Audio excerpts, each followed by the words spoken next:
Alors, si vous voulez bien, nous allons commencer cette séance. Bienvenue, bonsoir. Bienvenue à cette séance du Conseil municipal du 3 mars 2025 à la municipalité. Merci aux personnes qui se sont déplacées et aux gens à distance. Et merci de vous intéresser sincèrement à la vie politique municipale. C'est extrêmement important que vous soyez là et qu'on soit là ensemble ce soir pour prendre des décisions et puis poser vos questions des deux périodes qui sont prévues, la première plus générale et la dernière à la fin de l'ordre du jour sur des questions, des décisions qui se sont prises ce soir. Si vous avez besoin d'explications, de clarification, ça va nous faire plaisir de le faire. Alors, j'irai donc de l'avant avec... il n'y a pas d'autres nouvelles, donc j'irai directement à l'ordre du jour. Il n'y a pas de nouveautés de nouvelles particulières. Donc, on en espère toujours un mois à l'autre. Mais donc, on a quand même un bon ordre du jour ce soir, plusieurs décisions. Alors, donc, je prendrai une proposition de mes collègues pour l'ordre du jour. Je propose l'adoption de l'ordre du jour avec une modification au point 2.12 dans le titre. Dans l'effet de la résolution, Dans les faits, le titre de la résolution est modifié pour se lire comme suit. Demande au ministère de l'Environnement et de la lutte contre les changements climatiques, de la faune et des parcs et au ministre des Pêches, des Océans et de la Garde côtière canadienne de procéder à l'étude et à la délivrance des autorisations requises en lien avec la reconstruction du barrage du lac Écluse avec célérité. Si on comprend bien, c'est la précision sur le titre, mais qui était déjà à l'ordre du jour. C'est bien ça, Mme Boivin? Oui. Merci beaucoup. Ça va, chers collègues? C'est parti. Alors, les dépôts, l'approbation de la séance du 3 février. Donc, vous étiez tous et toutes présents, mais je prendrai une proposition plus formelle d'une d'entre vous. Oui, je propose d'approuver le procès-verbal de la séance ordinaire du 3 février 2025, tel que rédigé par la greffière. Merci, Mme Javelin. Alors, dépôt de documents, Mme la greffière, vous pouvez nous en faire lecture. Oui, c'est situation budgétaire cumulative au 28 février 2025. Liste des comptes à payer en date du 28 février 2025. Dépenses des fonctionnaires ou employés conformément au règlement numéro 947 de février 2025. Puis procès-verbal de correction, résolution numéro 2025-02-42, intitulé Vente du camion autopompe Freightliner, modèle FM22, année 2007, et de la résolution 2025-02-43, intitulée Vente de la camionnette Ford, modèle F350, année 2007. Dans les faits, c'est que dans les résolutions, on a distingué le prix avec les taxes parce que la Société d'assurance automobile du Québec demandait de distinguer dans la résolution les deux montants. OK. C'est un genre de correction. OK. C'est bon. Tout le monde, donc, la première période de parole réservée au public. Alors, on va d'abord prendre les noms, si vous voulez bien, juste pour commencer, puis le sujet sur lequel vous voulez traiter, puis on va y aller au fur et à mesure. Je commencerai par ma droite ici. Claude Labrec. Bonjour. Claude Labrec. Oui, bonjour, Marie-Claude Simard. Le sujet, c'est la protection des incendies. Oui, merci. Merci, Mme Simard. Oui, Jacques Départ, c'est concernant le décret d'agrandissement du parc national. Le décret pour l'agrandissement du parc national. Départ, merci. Jacques Pomerleau. Oui. C'est au niveau des évaluations municipales. Pomerleau. Ah oui, hein? Oui, c'est vous. Ça va d'autres ça va de ce côté-là? Oui, M. Robert? Bonsoir, Roberge. 2 points, si c'est possible, Mme la mairesse. Oui. Le suivi sur le centre multifonctionnel. Oui. Et le plan d'action sur le programme de réduction des gaz à effet de serre. OK. Il est noté. Et à distance, est-ce qu'il y a des questions? Non, pour le moment. OK. Allons-y donc avec M. Labrec. Bon, on va vous inviter à venir à l'avant. Non, dans le fond, là, je suis juste présent pour voir. Je n'ai pas de questions. Ah, OK. Bon, on aura un autre moment. Sinon, on est disponible après la réunion si vous voulez nous voir. Mais c'est bien correct. On aime ça de même. C'est vaut mieux plus de participation que moins. Alors, merci. Donc, Madame Simard, je vous invite. Moi, j'ai une question. Bonjour, rebonjour. Oui. J'ai pas assisté à celle de février, puis je sais pas si vous avez eu des questions à ce sujet-là, là, si ça se répète, dites-moi-le. Euh, c'est au sujet des cotes. Je sais que vous m'aviez répondu là, qu'il y allait avoir un changement de cote. Ben, Monsieur Lambert m'avait répondu, un changement de cote du secteur nord de 3B à 5 pour les assurances.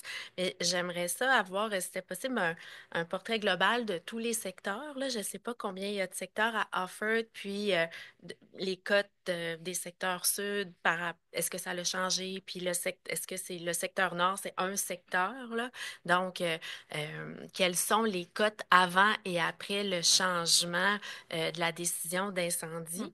Puis j'ai vu l'article de journal, il y a un article qui a paru en fin de semaine là, sur le fait que vous travaillez sur la ville pour justement que les assureurs regardent autrement là, que ces cotes-là.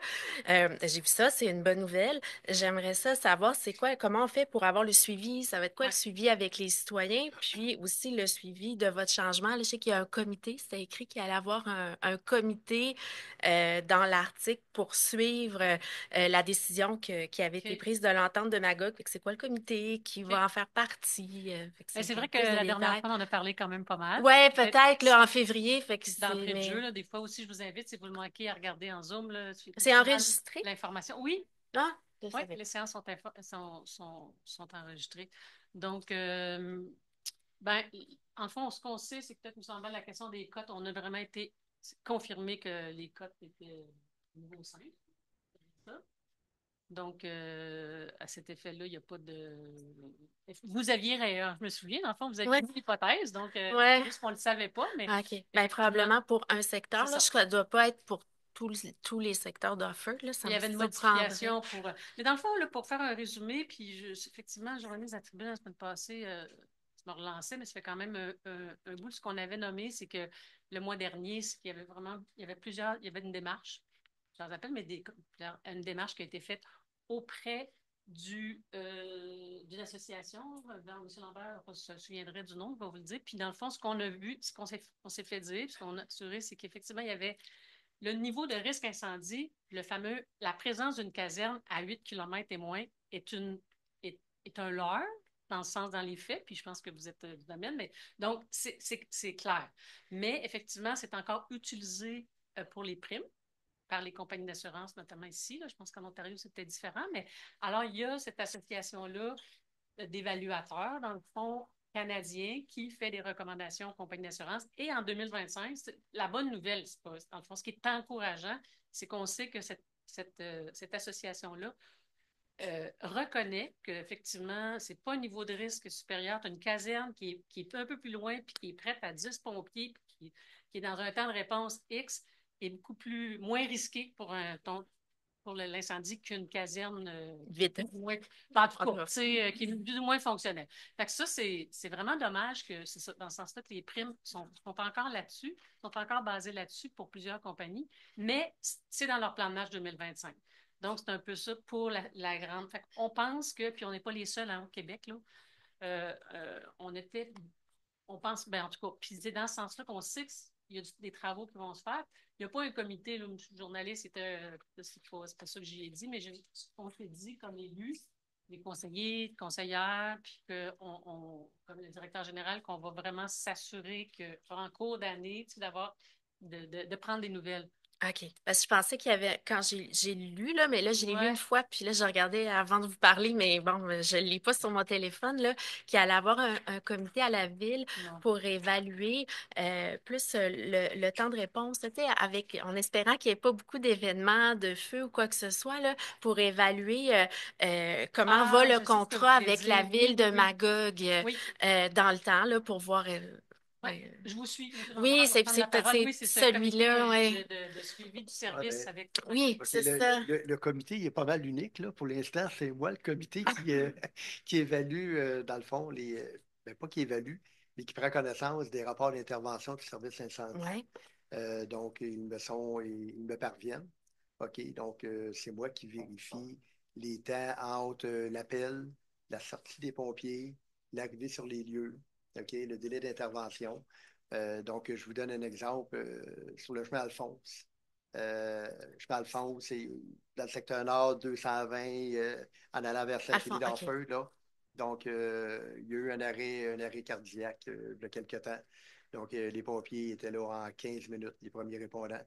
Donc, 90 secondes, ça a été confirmé. Entre l'appel et la sortie des pompiers, c'était écoulé en 90 secondes. C'était conforme à ce que le chef du service incendie nous avait dit comme temps de mobilisation. Et après ça, ça a pris 13 minutes pour se rendre sur les lieux pour être capable de faire l'intervention. Donc, ça confirme effectivement les informations qu'on avait obtenues quand on nous a présenté l'offre de service de la part de la Ville de Magog. Donc, ce suivi-là, il est fait sur chacune des interventions où le délai de réponse compte. On s'entend qu'une intervention de premier répondant, pas de premier répondant, mais de sauvetage en montagne, OK, dans le territoire de la CEPAC pour quelqu'un qui est égaré, bien là, le temps de réponse ne compte plus à la minute, là. OK? Mais toutes les interventions, que ce soit un incendie ou des premiers répondants, la validation est faite et jusqu'à date, ça confirme les temps qui nous avaient été annoncés. Est-ce que vous pensez comme élargir votre comité unique ou est-ce que vous aviez pensé faire une composition, je ne sais pas, de citoyens ou de personnes? Non, ben Ah, il faut faire attention à ce qu'on demande, je pense. Mais c'est juste par curiosité pour voir parce que ça pourrait être Moi, intéressant. personnellement, la réponse, c'est non, sauf si on sort du cadre de l'entente avec la Ville de Magog. Mais si la Ville de Magog respecte, OK, les délais de réponse qu'on nous avait annoncés, OK, je vois pas d'intérêt à former un comité pour dire, ah, ben, ils sont conformes. Et je pense faut qu'il y ait une problématique pour qu'on puisse l'analyser de façon plus globale. Donc, pour l'instant, il n'y aura pas de comité de formé autre que, en tout cas, ce que je propose. Moi, ce que je pense, c'est qu'on pourrait fixer un moment, là, un rapport, là, dans le fond, c'est ça l'idée, c'est des suivis. Là, ils sont faits administrativement. Notre entente, on a rencontré le directeur du service incendie. Bon, ça pour dire qu'il y a la visite de la caserne, cet automne, on va être là, pour qu'on s'approprie aussi ce service-là, qui est le nôtre, là. Donc, mais on pourrait se dire quand même faire un rapport, là, je sais pas, en septembre ou en octobre, là, vraiment détaillé dans le fond. C'est ça, peut-être ça pourrait répondre à besoin, mais sinon, on comprend que si jamais il y a des problèmes et qu'il y a un comité plus élargi, on saura me trouver. Vous rejoindre et merci d'être là. Merci. Monsieur Départ. Monsieur qui? Oui. Jacques de son prénom. Oui. Pour l'agrandissement. On a le droit de caméra maintenant? Oui. Oui, c'est nouveau. Oh, c'est beaucoup mieux. On ne se voit plus le dessous du nez maintenant. Ouais. Bon, bref. Bon, petit historique, l'agrandissement du parc d'Alford. L'histoire, tout le monde la connaît. Il y a eu la session de BAP qui a eu lieu l'année passée, au mois de juillet. Et par la suite, à la grande surprise de plusieurs, il y a un décret qui est passé au gouvernement du Québec qui vient demander ou qui autorise d'agrandir le parc par l'acquisition, l'expropriation de 3 terrains. Ces 3 terrains-là, pour être précis, ce sont des terrains qui longent le chemin du lac Brampton. Je crois que vous êtes au courant, pas besoin de... Oui, nous, on est au courant. Vous êtes au courant, parfait. Vous faites une petite mise en contexte, mais votre... Oui, non, c'est qu'on était venus, quelques citoyens, au mois de décembre, puis on avait apporté le point, puis ça semblait être nouveau ici à la ville. C'est pour ça qu'on vient pour avoir un suivi. D'un autre côté, nous, ce qu'on constate, c'est que dans les 3 terrains, le premier terrain, si on va voir sur votre site, est maintenant propriété du ministère. Je n'ai pas les numéros de l'eau, mais le premier de suite. Et puis le deuxième et le troisième qui se rend jusqu'au chemin de la Flambée, là, celui qui est à gauche, à droite, chemin de Flambée. Mais ces 2 terrains-là, lorsqu'on regarde, ils sont encore sous la propriété là, de M. Fontaine, là, développement des 3 chaînes des 3 lacs. Et c'est là qu'on se pose des questions. Dans les dernières semaines, on a vu que plusieurs arpenteurs qui se promènent là. Il y a du piquetage qui se fait. Alors, c'est tout simplement que les citoyens se posent la question, c'est quoi qui se passe là? Que ce soit le parc qui s'agrandit ou soit que tu as un développement qui est en train de se faire là. On va tout simplement aux nouvelles là, pour savoir ce qui en est. OK. Bien, M. Chambard, si vous avez de l'information à transmettre. Bon, entre le moment où le gouvernement a adopté son décret, au mois d'octobre 2023, OK, et le mois de janvier 2025, il y a eu effectivement un changement. C'était 2024, le décret. 2023, le décret qui a été adopté. Pour l'agrandissement? Oui. Ouais. Donc, les 3 lots, là, Ouais. le gouvernement a adopté le décret là, dans la Gazette officielle au mois d'octobre So, 2023. d'accord. Donc là, en 2025, effectivement, le gouvernement a enregistré un désistement, OK, de sa demande d'expropriation à l'égard du 3e lot, c'est-à-dire le lot qui est situé dans l'enclave entre le chemin de Lac-Brompton, Almanzor, Kenville et Flambé. Ouais. Donc, vous situez très bien le coin. Donc, j'imagine que pour des raisons budgétaires que le gouvernement du Québec a fait ce pas de recul-là. Donc, ils ont jugé finalement que l'expropriation de ce terrain-là pour l'agrandissement du parc national n'était pas un incontournable, ne venait pas répondre à une des recommandations du rapport qui a découlé des audiences publiques. Donc, il s'est désisté de l'expropriation. Donc, le terrain numéro 2, lui, par contre, est toujours maintenu, est toujours en vigueur. Donc là, la transaction avec Station Mont-des-Trois-Lacs n'est pas complétée. Je dis Station Mont-des-Trois-Lacs, mais je pense que c'est une compagnie à numéro Canada Inc., là, peu importe. Donc, n'est pas complétée au moment où on se parle, mais n'est pas touché par le jugement de résiliation du droit d'expropriation. D'accord. Alors, vous me dites le 3e terrain, ouais. Que si on regarde sous la protection de l'environnement, c'est l'endroit qui a le plus de milieu humide, qui a une mini-étang du lac Cliff. Oui, tout à fait. Il n'y a plus d'intérêt de protéger cette terre-là, qui est l'air qui serait la plus... Si on demande à n'importe quel environnement, il viendrait dire c'est la première place qu'on devrait préserver. Alors, il y a un bizarre. Mais je vous confirme, là. Bon, donc, c'est bon. Je ne juge pas la décision du gouvernement, je vous la transmets. OK. La deuxième question que j'ai, c'est que le rapport du BAP ne faisait jamais mention. J'ai toutes lu, toutes les interventions. Il faisait mention d'agrandir le parc peut-être par l'acquisition de petits terrains à gauche et à droite. Ce qui est difficile à comprendre, c'est pourquoi, du moment du dépôt du rapport du BAP et quelques mois après, un si grand virement de situation qui a fait que ces 3 gros-là venaient s'ajouter. Je ne sais pas si vous avez une information, mais pour moi et certains des gens à qui j'ai parlé, c'est un mystère. De où est-ce que c'est arrivé, ça? Pourquoi est-ce que c'est arrivé? Le rapport là, vient de sortir. On vient d'émettre un rapport. On a consulté tous les gens là. Plusieurs gens ont été consultés, Parc, Canard illimité, tout le monde. Et puis qu'il mentionnait, mais jamais, jamais dans la conclusion du rapport du BAP, qu'il a été mention que ça serait regardé. Puis les questions étaient clairement posées. Est-ce que vous avez l'intention d'agrandir? Puis la réponse était claire et nette. Non. Peut-être un petit terrain dans le coin du lac Montjoie. Et soudainement, 2 mois après, pouf, c'était beaucoup, là. C'était énorme comme l'eau. C'est tout simplement qu'on se pose des questions. Il y a lieu à se gratter le coco puis à se dire, mais attendez un peu, là. Il y a anguille sous roche, là. Pourquoi? Ou bien non, c'est tout simplement qu'il y a de l'information qui n'a pas été obtenue. Mais pour n'importe qui a fait sa due diligence et qui tout lu, là, tout ce qui était public ne faisait jamais mention de ça. Et puis là, vous m'apprenez à soir que l'endroit qui serait le plus apte à protéger, le gouvernement des parcs, qui est là pour protéger l'environnement, décide qu'il se désiste de ça. Je fais tout simplement constater. Je ne juge pas. Je ne juge pas.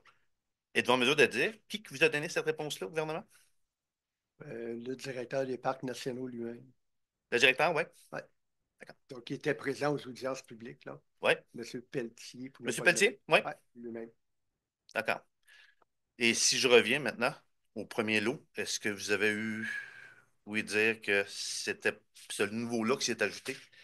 Est-ce qu'il fait partie de l'exploitation du parc? Ou tout simplement, ça va être un aire protégé?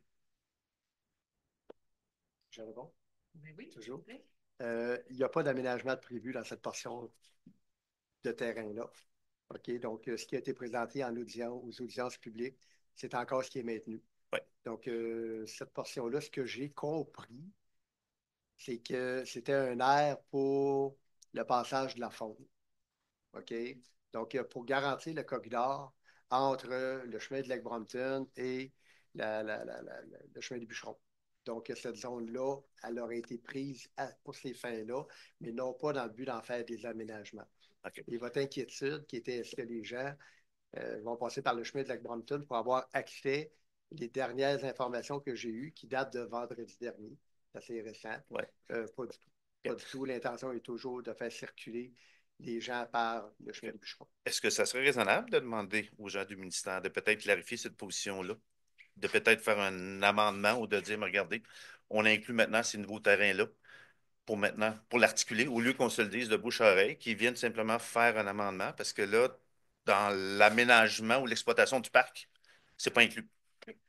Moi, je pense que deux choses, c'est important comme association, quand vous êtes riverain, vous avez aussi accès au ministère, parce que c'est quand même, on peut pas tout, je pense que on vous invite, les gens qui ont participé, tout, je pense qu'il y a déjà, puis là, je vois, c'est drôle, je vois à distance, j'ai vu tantôt, en tout cas, un citoyen, pour pas le nommer, qui était partie prenante de la démarche. Donc, d'une part, je vous invite aussi à communiquer avec le ministère pour des informations.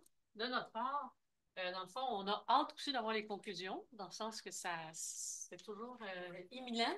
Ouais. Mais là, je ne sais pas si on a eu des informations vendredi pour les échéanciers de votre côté. Non, je ne peux pas.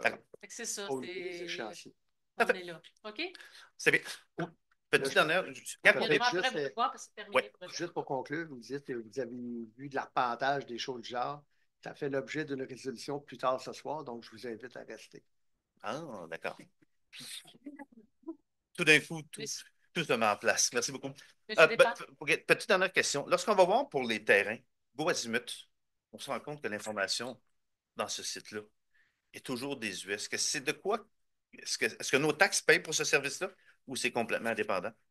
Go azimut, il y a 4 mises à jour par année qui se font. OK. Donc, si. On peut en prendre un autre fois. Ce sera un autre point. C'est ça. Je vous relaisse. On est là après, là, si vous voulez venir. Monsieur Départ, à vous. Bien sûr, Jean, non? Ah oui, excusez, Jean, c'est vous qui venez d'excuser. Monsieur Pomerleau. Bonsoir. OK, ben moi, j'étais venu au mois de janvier. J'avais posé une question, mais je n'ai pas eu vraiment de réponse. Je vais laisser. Bon, je vais reposer un peu la même question, dans le fond. C'est que moi, je suis au lac Beaucœur en deuxième rangée. Comme j'avais expliqué la première fois, on est 8 terrains avec un terrain commun au bord de l'eau. Puis là, quand on a eu la nouvelle évaluation avant les fêtes, puis là, il y avait comme baissé le prix du terrain commun pour tout nous le rajouter à chacun. Ce qu'ils n'ont pas fait à d'autres, il y a ce que d'autres terrains similaires autour du lac Beaucœur qui sont 4, 5, 6 résidents avec un terrain commun. Puis eux, c'est pas comme ça. Ils ont resté comme ils étaient avant. C'est pas une histoire, c'est de raccourcir un peu l'histoire, mais c'est que comme notre terrain commun qui était évalué à 180 000, il est passé à 300 dollars. On avait envoyé un courriel, une des 8, il avait envoyé un courriel à la municipalité et c'est ça. Puis, la réponse, il faut lire entre les lignes un peu, là, puis au travers de la clôture frost, parce que c'est pas clair. Mais si on comprend, c'est que c'est un peu comme s'il disait que le terrain au bord de l'eau, il vaut rien, puis que là, il nous remet tout ça sur nos terrains particuliers. Mais c'est parce que là, si le terrain, 180 000, ils le remettent à chacun. C'est comme si le terrain passait de 180 000 à 1,6 million, là, parce qu'on est 8. Fait que là, ça fait tout ça pour dire que, tu sais, je vous donne l'exemple de moi, là, parce que c'est ça, puis, tu sais, comme ils disent sur le courriel qu'ils se sont basés sur les chiffres, parce qu'il y avait un terrain qui s'était vendu là, en juillet 2023. Puis moi, ma résidence est assez récente. Ils l'ont évalué en août 2023. Ça doit être dans les mêmes chiffres. Ils l'ont évalué, là, je vous dis le chiffre, au total, là, que le terrain, qui était 400, j'étais à 436 000. Puis là, je passe à 806 000. Je fais une augmentation de 85 d'évaluation. Puis en chiffres, là, en argent, c'est 18 Puis là, je lis sur le site que c'est supposé être à peu près entre 4 et 6 des augmentations. Ma question, pourquoi moi c'est 18 là? Tu sais, ben moi, les autres aussi. Ben, tu sais, en argent, là, on dit que c'est 18 puis en évaluation, ça représente 85 Y en a-tu d'autres? Je pense pas que ça c'est normal, là, où on voulait approcher les tarifs de Donald Trump, là, je suis pas loin, là. Tu sais, 18 c'est beaucoup, je trouve. Pardon pour la question de M. Trump, là, mais Non, mais je veux dire, 18 c'est beaucoup. Ouais. Ah, OK, vous êtes sur. Parce qu'on est pas loin du 25 Donc, ça, je pense que. les moyennes, ben, je pense que M. Cadrin, la première chose, la démarche auprès de l'évaluateur, c'est M. Cadrin, vous l'avez fait. Là, j'ai pas. J'aurais pensé que peut-être que les réponses étaient plus claires, mais là, ce que je comprends, c'est que c'est obscur. Mais ceci étant dit, ça relève là, de l'évaluateur. Mais la question des évaluations, là, cette situation-là particulière, là, je ne sais pas si on peut faire plus pour que vous compreniez mieux ou qu'on comprenne, qu'il y ait davantage d'informations, parce que j'entends que c'est un peu nébuleux là, en vous écoutant. Fait que ça, c'est une chose. Ça, c'est un élément. Y a-t-il moyen d'avoir davantage de clarification de la part de notre évaluateur, la MRC, pour comprendre, puis les justifications, puis la logique derrière, parce que ça tombe pas du ciel, j'imagine. Ben, ça tombe pas du ciel. Ils ont des données précises. Puis ensuite de ça, ben, les évaluations, nous autres, c'est une moyenne. Il y a du monde, il y a les moyennes d'augmentation d'évaluation foncière. La moyenne est 54. Fait que les moyennes, c'est tout sauf précis. Dans le sens que, donc, il y en a qui en c'est beaucoup plus, il y en a qui c'est beaucoup moins. Puis effectivement, les taxes, ils vont en conséquence de l'augmentation de l'évaluation foncière. Tu sais, ça, là-dessus, c'est une mathématique. Là. On peut pas. Oui, je comprends, On ne mais peut vraiment pas jouer dans. On n'aurait même pas le droit, là, légalement, de dire OK, les autres, ils augmentent un peu plus, on va diminuer les taxes pour eux autres. Puis ça ne se fait pas.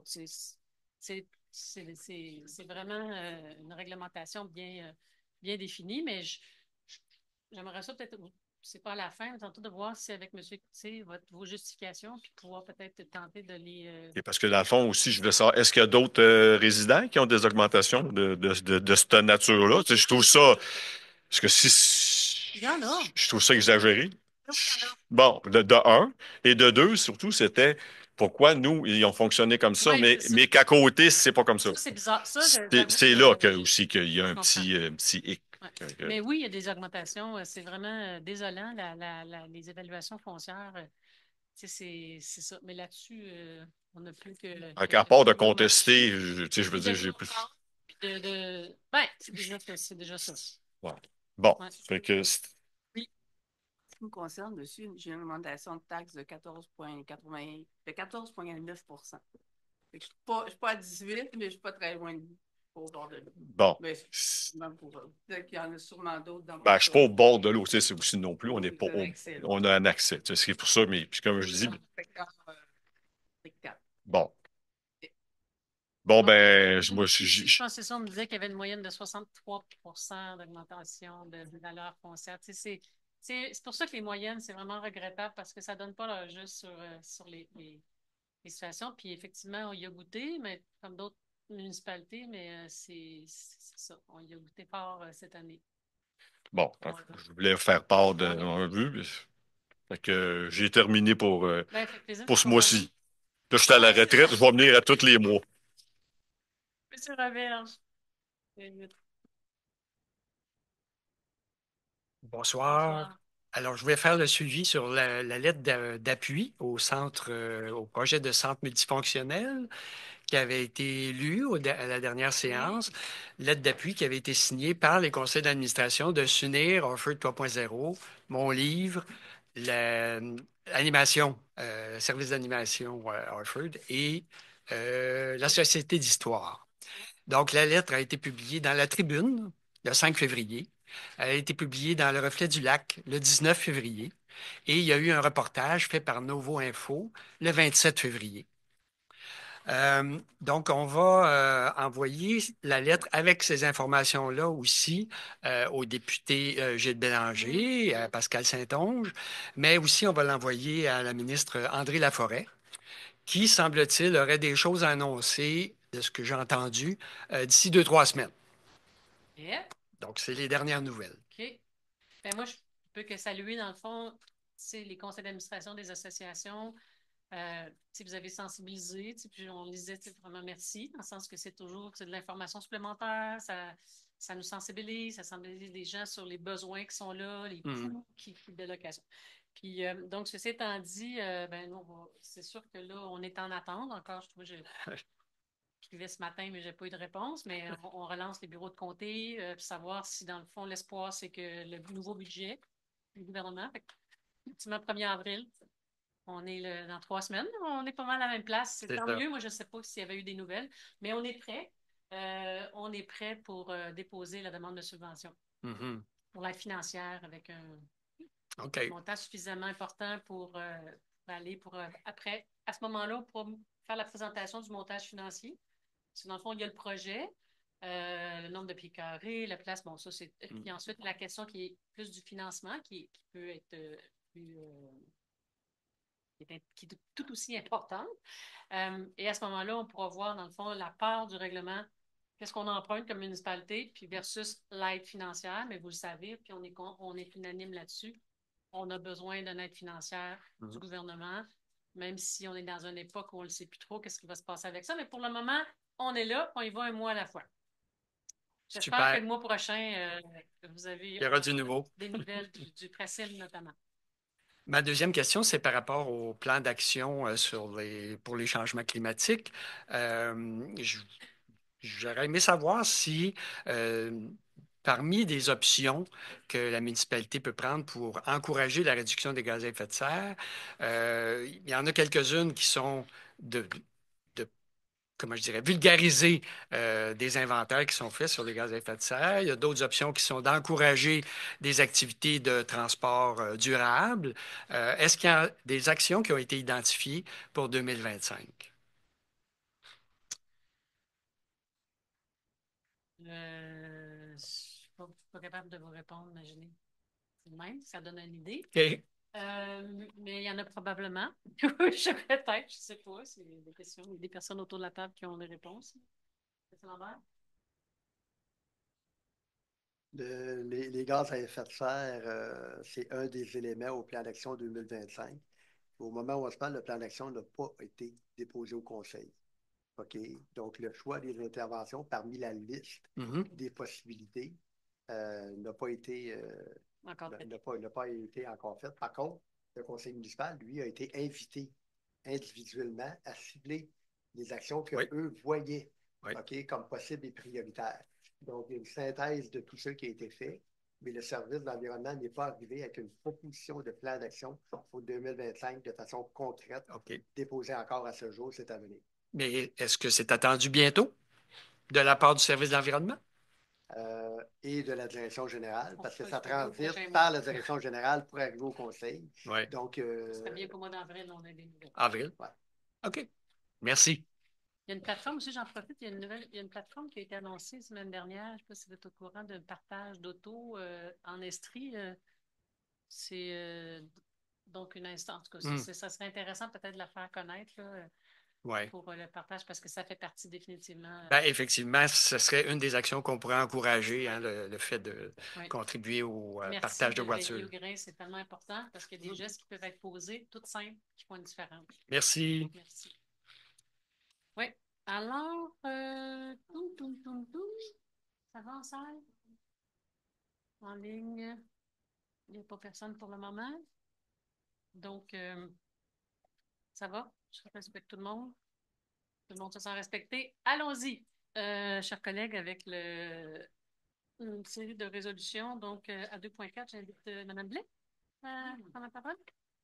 Concernant l'embauche d'un technicien aux infrastructures, considérant qu'un appel de candidature a été réalisé au mois de février dernier, suite à un poste laissé vacant par le technicien aux infrastructures, considérant qu'à la suite de l'analyse des candidatures reçues, la candidature de M. Samuel Poisson-Fluet répondait aux attentes de la municipalité, considérant que les vérifications d'usage se sont avérées adéquates et considérant la recommandation positive du directeur général, je propose d'embaucher M. Samuel Poisson-Fluet à titre de technicien aux infrastructures à compter du 24 mars 2025, selon la classe D échelon 1, conformément à la convention collective de travail en vigueur entre la municipalité et le syndicat UES section locale 800.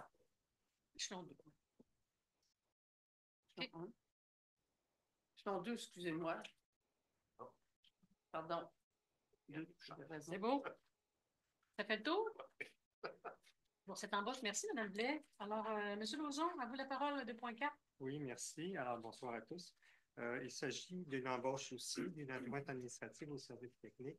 Donc, considérant que la municipalité désire pouvoir un poste d'adjointe technique, d'adjointe administrative au service technique, considérant que la municipalité a procédé récemment à un appel de candidature Considérant l'analyse des candidatures reçues, la candidature répondant aux attentes de la municipalité satisfait les vérifications d'usage et les recommandations positives du directeur général, je propose d'embaucher Mme Marie-Chantal Giguère à titre d'adjointe administrative au service technique selon la classe C, échelon 4.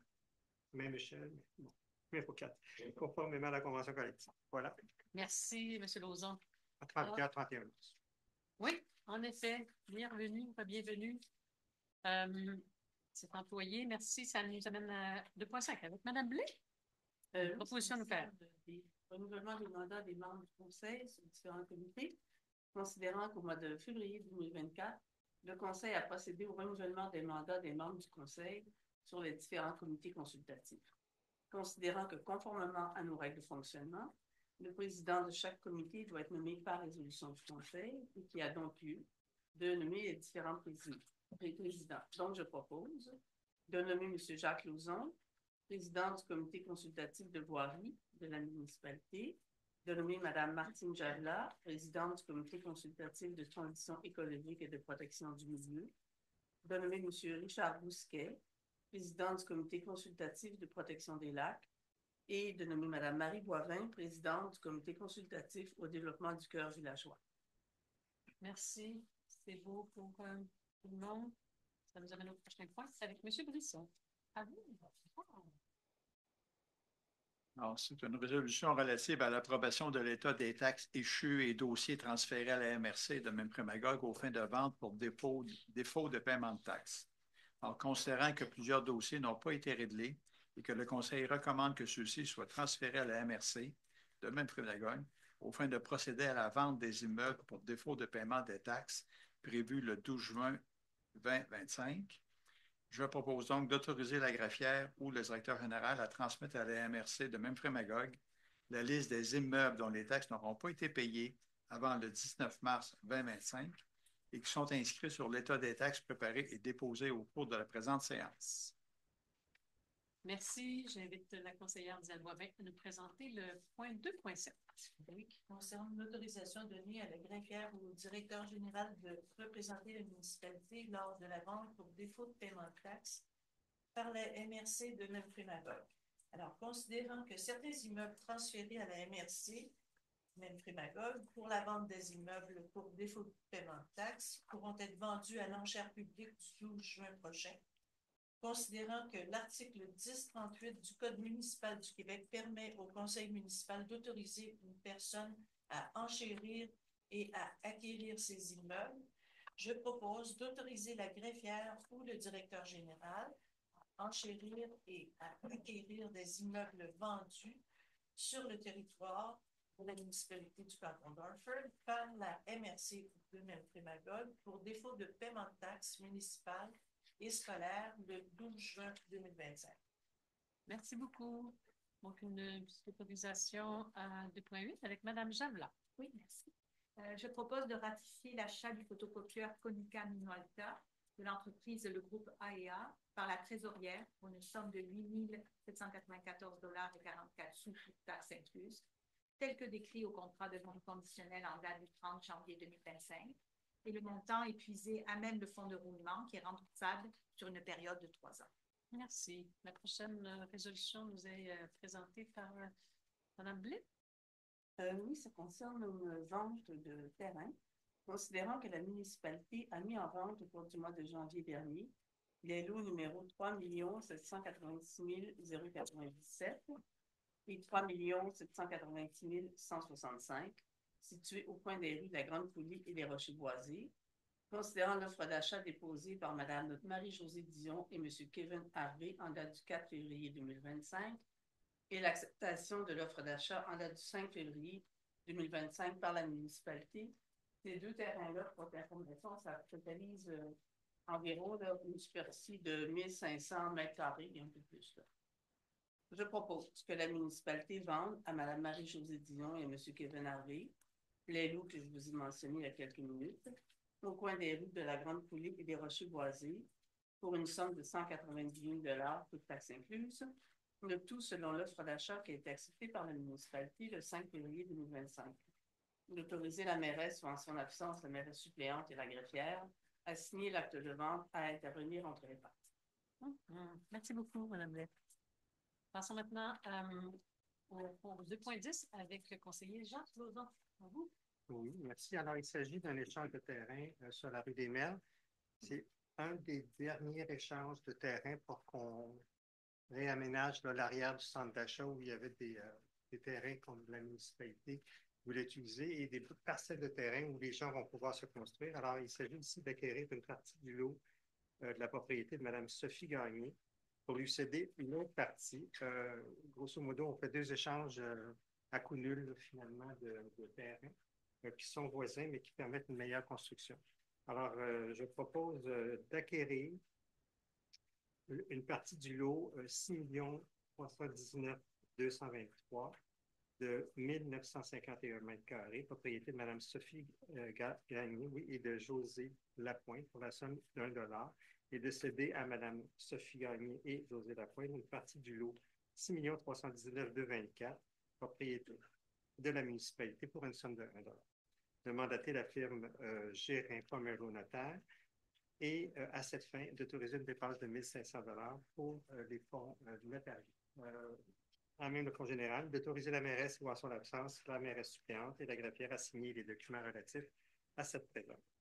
Voilà. Merci. Si jamais il y a des questions supplémentaires à la fin, vous pourriez aller de l'avant. Donc, ça nous amène quand même au prochain point, à 2.11, qui est une autorisation, résolution présentée par le conseiller Richard Bousquet. Oui, merci. Donc, ça vise l'autorisation générale de signature pour divers documents. Donc, il convient de désigner des signataires pour les divers documents autorisés par la municipalité afin de donner suite aux décisions du conseil municipal. Je propose d'autoriser la mairesse ou en son absence la mairesse suppléante et la greffière ou en son absence du directeur général à signer tous les contrats pour donner effet à une résolution adoptée par le conseil, par exemple les divers contrats, les actes notariés, acquisitions, cessions, échanges, servitudes, etc. Les différentes promesses, acquisitions, cessions, échanges, servitudes, et ainsi que les plans de cadastre sans qu'il soit nécessaire de les mentionner à chaque résolution. Merci. Alors, 2.12, donc, ronde de demande, au ministère de l'Environnement. Une proposition de résolution de demande qui est présentée par la conseillère du district, Paris Blais. Ça risque d'être assez long. Je pense que c'est important de lire chacun des considérants. Donc, considérant la résolution 2021-10-346, par laquelle la municipalité a déposé au ministère de l'Environnement et de la lutte contre les changements climatiques l'étude d'évaluation de sécurité réalisée au barrage du lac Écluse, de la rue La Sarcelle, le numéro du barrage est le X0002777, considérant que cette étude a reclassé le barrage comme étant de forte contenance de classe B, avec un niveau des conséquences de la rupture important, considérant que cette étude a permis de dénoter des faiblesses structurales au barrage et par conséquent son risque de rupture, considérant l'approbation de l'exposé, des correctifs et du calendrier de mise en œuvre du barrage par le ministère, lequel prévoyait la réalisation des travaux correcteurs au plus tard le 31 décembre 2024, considérant la hausse accélérée des répercussions des changements climatiques, dont les pluies diluviennes estivales, puis que nous avons connu le 9 août 2024, lors de fortes pluies ont lieu, et celles-ci ont engendré des dommages importants à l'ouvrage d'évacuation des eaux du barrage, dommages d'une importance telle que la municipalité a dû déployer son plan de mesures d'urgence, considérant que dans le cadre de son déploiement des mesures d'urgence, le ministère de l'Environnement, de l'Environnement et de la lutte contre le changement climatique, de la faune et des parcs, le ministère des Transports, le ministère de la Sécurité civile, ainsi que la direction de la sécurité des barrages ont tous été informés de la gravité de la situation, considérant que des réparations d'urgence ont dû être réalisées à l'ouvrage, l'évacuation des eaux, et qu'il s'en est suivi une réduction de sa capacité d'écoulement, considérant que tout épisode de forte pluie présente un risque très élevé de rupture du barrage, avec des répercussions environnementales et des incidences sur la mobilité importantes, en raison notamment de la présence de la route 141 qui est située en aval du barrage en question,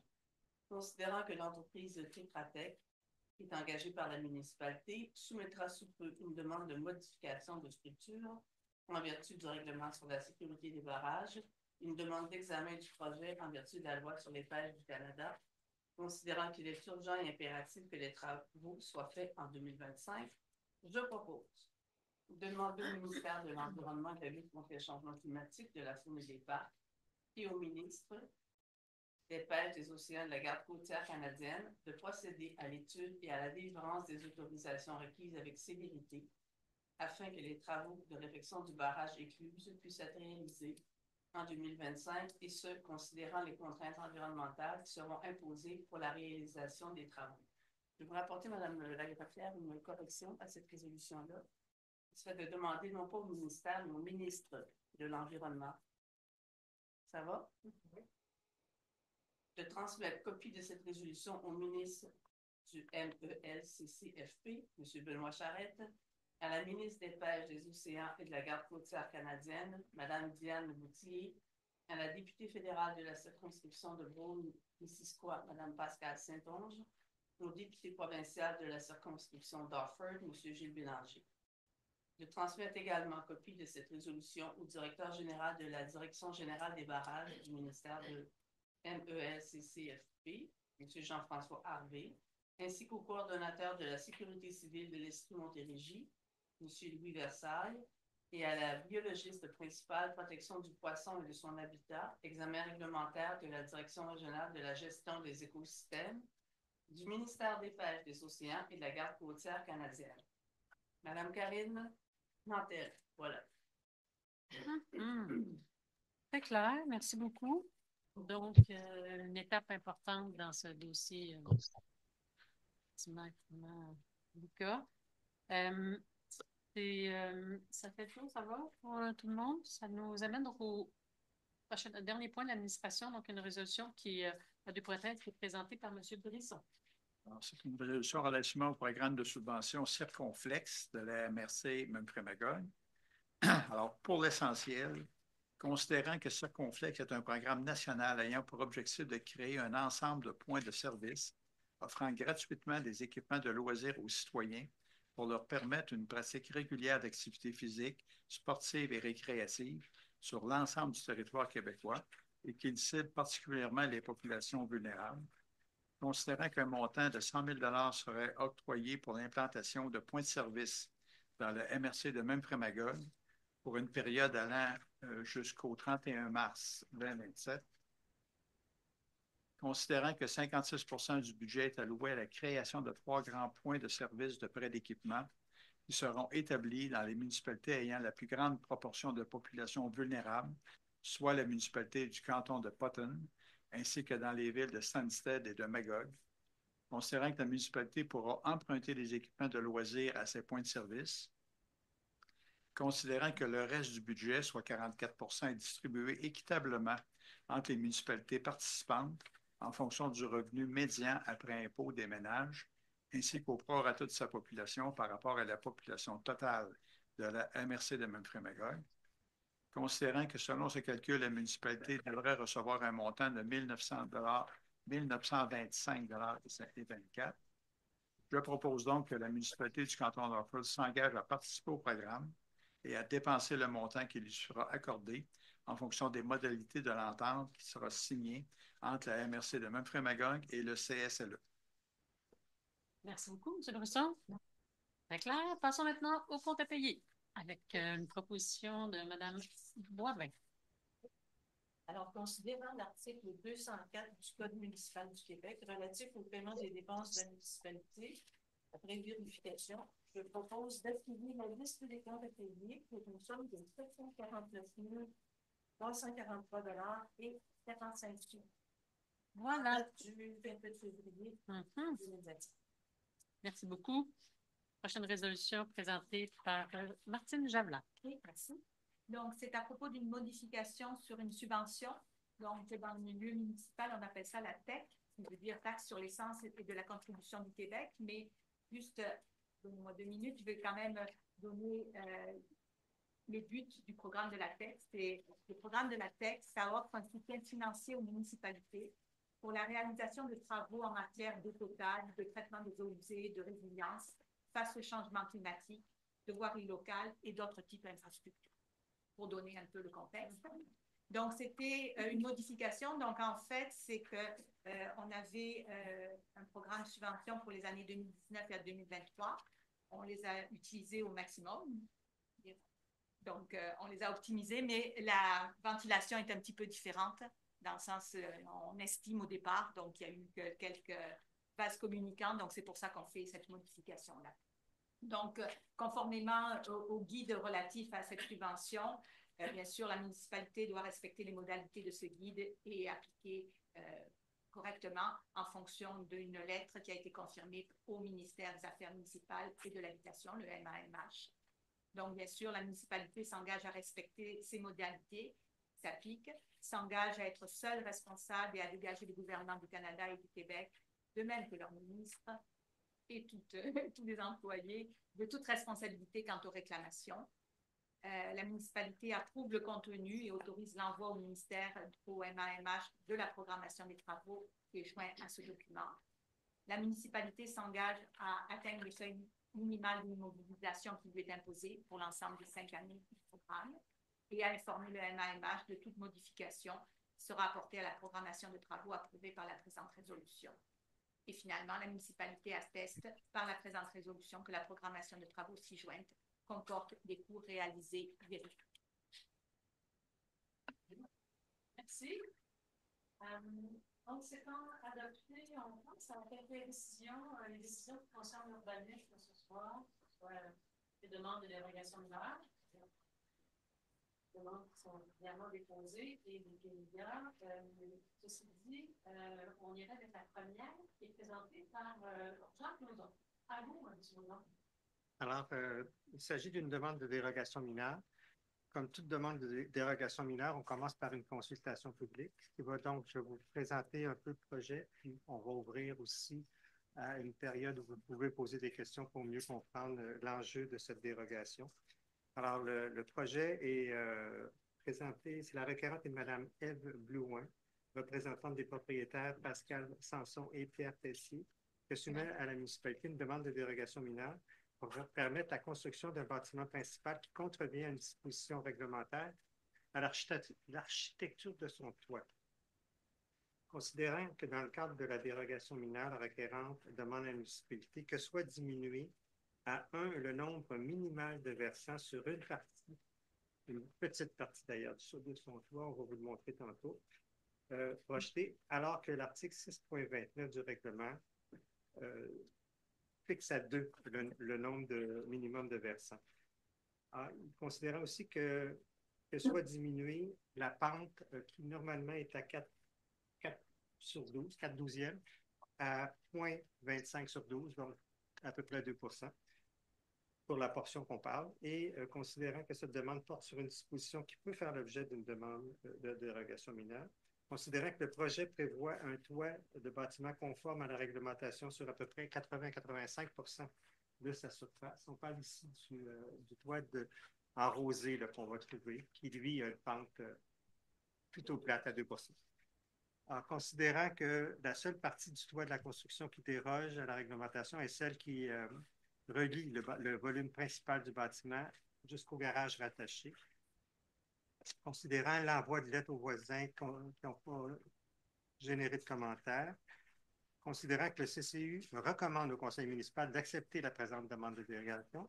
Avant de procéder plus loin, je vais ouvrir la période de consultation pour répondre à des questions s'il y en a.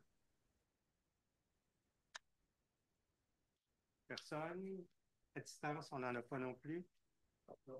Parfait, merci. Alors, je vais proposer d'accepter la présente demande de dérogation mineure pour diminuer le nombre minimal de versants sur une partie du toit et pour que soit diminué à 2% finalement la pente minimale de cette partie du toit. Le tout pour la propriété adjacente à la rue Transmontagne dans la zone R14 dont le numéro, vous voyez à l'écran, le 3 882 960. C'est ça. Oui. Alors, et de faire parvenir la présente résolution à Mme Ève Blouin. Voilà. Bravo, M. Lozon, merci beaucoup. Alors, on a une autre demande ici qui va être traitée, qui est présentée par Richard Bousquet. À vous. Oui, bon. Cette demande de conciliation publique à l'égard d'une demande de dérogation mineure soumise par Mme Brigitte Fortin et M. François Martin, qui vise le lot 6 500 061 au 151 rue du Héron. Comme aussi c'est une consultation, je vais vous donner une brève explication de la demande. Ça vise, premièrement, c'est une demande sur la rue du Héron. Il y a eu un permis d'émis en juillet 2023 pour la construction d'une maison incluant un garage rattaché. Après la construction, ils sont aperçus qu'il y avait un coin du garage qui était à l'intérieur de la réglementation. Il demande 12 mètres, il était à 11,8 mètres de distance. Donc, pour se rendre conforme, ils font la demande de rectifier le tout pour mettre ça, pour accepter que dorénavant, qu'on accepte pour que 11,8 mètres soit accepté en conformité. D'où c'est ça.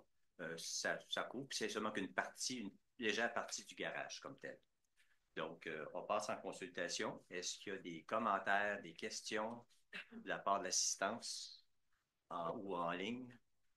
Pas des gros enjeux, en tout cas. Non. Il ne faut pas démolir. Non, si vous on n'en voit pas. D'accord, parfait. Donc, je vais passer. Je vous dis que le comité consultatif en urbanisme et le conseil municipal estiment que la demande est mineure dû au fait que seul un coin du bâtiment empiète dans la marge de recul avant minimale et que la superficie l'empiètement est très faible. Donc, le CCU s'est monté favorable. Donc, je propose d'accepter la présente demande de dérogation mineure afin qu'elle soit réduite à 11,8 mètres la marge de recul avant minimale acceptable au bâtiment principal existant, incluant le garage rattaché, alors que l'annexe 3 du règlement 951 de zonage et lotissement exige une distance minimale de 12 mètres pour la zone R21. La différence étant de 0,2 mètres. Le tout pour la propriété située au 151 rue du Héron, de lot 6 500 061 de la zone R21 et de faire parvenir la présente résolution à Mme Brigitte Fortin et M. François Martin. Voilà. Parfait. Merci, M. Bousquet. Alors, prochaine dérogation, demande de dérogation mineure présentée par Anne Brisson.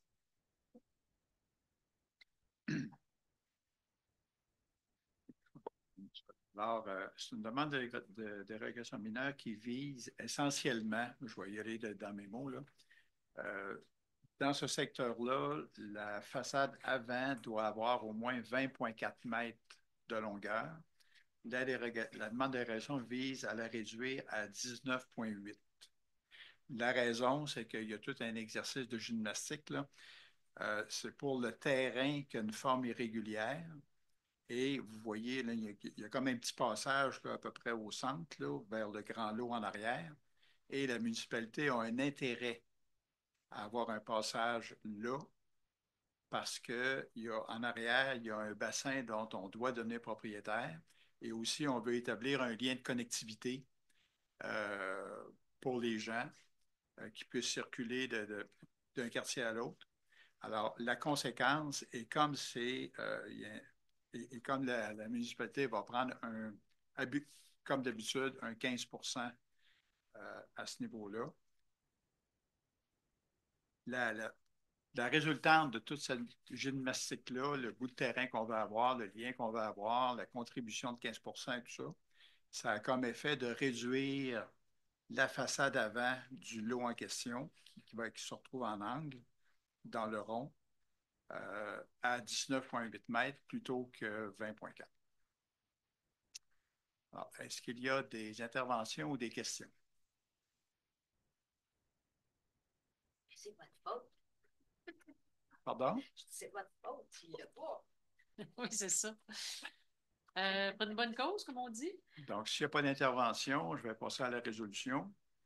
Alors, la résolution, évidemment, considérant que le CCU et le conseil municipal ont étudié la demande en fonction des critères d'analyse applicables, de la réglementation en vigueur, de la propriété concernée, des propriétés voisines, du projet d'opération cadastrale, de l'emplacement des constructions et des aménagements destinés à des fins publiques et de l'entente relative à des travaux municipaux reliés à la dernière phase du développement du projet Villa des Serres, considérant que le comité consultatif d'urbanisme recommande au conseil municipal d'accepter la présente dérogation mineure. Alors, je propose d'accepter la dite demande afin que soit diminuée à 19,8 mètres la largeur minimale de la ligne avant du lot 5 442 040, alors que le règlement de zonage et lotissement fixe à 20,4 mètres cette largeur dans la zone R8, lorsque la contribution pour espace vert a cédé à des 15 la différence est d'au plus 0,6 mètres. Le tout pour le lot numéro 5 442 040, adjacent aux rues des Tangara et des Cardinaux dans la zone R8, et de faire parvenir la présente résolution à M. Mathieu Saint-Laurent, qui est le demandeur.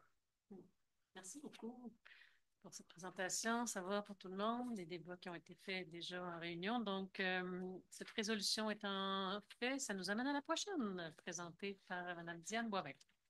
Donc, c'est une décision du Conseil à l'égard d'une demande de PIA.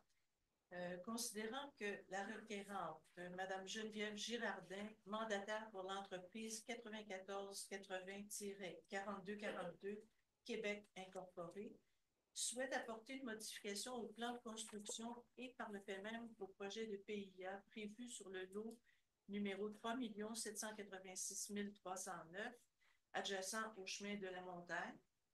Considérant les résolutions numéro 2024-06-169, qui constituent un refus, ainsi que celle de 2024-07-198, qui était une dérogation mineure accordée, et du numéro 2024-07-199 PIA approuvé. Considérant que les plus récentes modifications au projet présenté à la municipalité le 31 janvier 2025 visent notamment à déplacer la porte extérieure et la marquise sur la façade avant de 6 bâtiments principaux prévus dans le projet, à changer légèrement la volumétrie des bâtiments et à réviser l'emplacement des matériaux, incluant les couleurs sur les constructions. Le projet vise donc à modifier le traitement architectural visible à partir du chemin de la montagne. Est-ce qu'on va voir l'image visuelle de ça? Oui. Alors, considérant que le projet est assujetti au règlement numéro 955 sur les plans d'implantation et d'intégration architecturale PIA 3 de la partie ouest du secteur du programme particulier d'urbanisme, considérant que le règlement sur les PIA précise les objectifs suivants. Réaliser une architecture de qualité dans les interventions afin de rehausser la qualité bâtie du milieu, donnant accès à l'une des portes d'entrée du parc national. Vise aussi à s'éloigner de l'architecture générique et tendre vers une architecture personnalisée qui intègre des matériaux naturels, qui vise à prévoir un traitement architectural visible de plus d'une face à partir de la rue et contribuer à ce que les interventions soient attrayantes et contribuent à un intérêt supérieur toute l'année. Considérant que les modifications apportées à la volumétrie sur les plus récents plans déposés à la municipalité ont pour effet de réduire la superficie au sol du bâtiment et d'augmenter le jeu architectural de la construction sur plus d'une façade en présentant davantage d'avancées et de retraits. Considérant que les modifications apportées au projet ont pour effet de réduire légèrement la hauteur des bâtiments, que le choix des matériaux et des couleurs, le projet intègre une image architecturale naturelle, que le maintien d'une marquise sur la façade avant conserve une qualité architecturale intéressante, malgré le déplacement de celle-ci comparativement au plan approuvé, considérant que les 6 bâtiments s'harmonisent au cadre bâti dans le secteur, notamment ceux en face, côté ouest du chemin de la montagne, 9 et 15 rue de la Foulée, que le comité consultatif d'urbanisme et le conseil municipal estiment que le projet respecte les objectifs du PIA 3 de la partie ouest du secteur du programme particulier d'urbanisme et que le CCU et le conseil municipal ont étudié la demande en fonction des critères et des objectifs applicables de la réglementation en vigueur de la propriété concernée, du cadre bâti dans le secteur et du projet de construction, que le CCU recommande au conseil municipal d'approuver le présent projet de PIA, considérant finalement que les membres du conseil ont pris acte de la recommandation du comité, je propose d'approuver le présent projet de modification de PIA relatif à la construction de 6 bâtiments d'habitation multifamiliale de 6 unités. Les plans soumis à la municipalité le 31 janvier font partie intégrante de la présente décision. Le tout pour les lots 6 579 845 à 6 579 850. De faire parvenir la présente résolution à Mme Geneviève Girardin. Voilà. Merci beaucoup. Oui, Diane, c'est très, très clair. Je pense qu'on l'a aussi. On règle le dossier, donc un projet qui va aller de l'avant après de plusieurs allers-retours avec la municipalité, les comités, pour avoir quelque chose de recevable pour le conseil municipal. Alors, on a une dernière résolution qui est les contributions de fin de parc terrain de jeu. C'est présenté par Martine Javelat. Oui. À vous, Mme Javelat. Bien. Donc, c'est la contribution dans le cadre d'une demande de permis de lotissement et de construction. Donc, c'est le règlement numéro 951 de zonage et de lotissement et ses amendements qui permet au Conseil d'exiger une contribution pour fin de parc de terrain de jeu, d'espaces naturels et d'espaces verts dans le cadre d'une demande de permis de lotissement ou de construction. Donc, suivant le règlement, la superficie du terrain à céder doit être égale à 10% de la superficie totale du terrain ou équivalent à 10% en somme d'argent équivalente à 10% ou une combinaison des deux. Donc, le prochain considérant s'applique seulement dans le secteur central pour le 15%, mais je passerai plus rapidement étant donné que dans les 3 cas qu'on a aujourd'hui, il n'y en a aucun qui est dans le secteur central, donc ça ne s'applique pas. Et bien sûr, il est préférable, selon les membres du conseil, d'exiger des contributions en tenant compte du terrain, des propriétés voisines, des objectifs du plan d'urbanisme de la municipalité, des caractéristiques naturelles géologiques, des vocations prévues, ainsi que du potentiel et de l'intérêt du site, des fins publiques. Donc, ce soir, nous avons trois cas de construction et de demande. Donc, la première, c'est pour M. Julien Longchamp et Mme Léa Labove pour rue de la Grande Ourse, pour les 2 lots de 3 787 690 et 692. Donc, la contribution est exigée en argent. Comme j'ai mentionné tantôt, c'est un 10%. Il y a déjà eu un 5% qui a été payé. Donc, en 2025, 5% pour ces 2 lots correspond à 4 000 $. Le deuxième cas est pour M. Jean-François Potvin, Chemin des Martres, le lot 5 690 936. Là encore, c'est une contribution de 5% de la valeur du terrain. Et la valeur est à être déterminée lors de l'évaluation. Donc, on n'a pas le montant aujourd'hui. Et finalement, le troisième cas est pour la station Mont des Trois-Lacs Inc.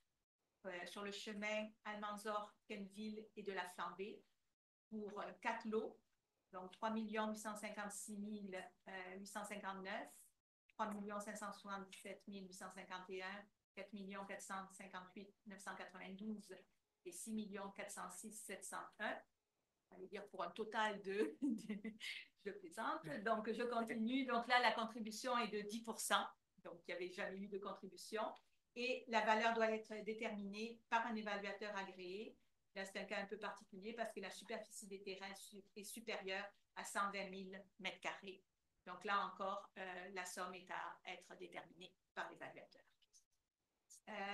Je propose de modifier la résolution 2024-08-222 qui a été adoptée le 5 août 2024 pour l'énoncé suivant qui est dans le tableau à la ligne correspondant au projet de construction de Mme Julie Clément qui était sur le lot 3 576 928 adjacent à la rue David, les Termes.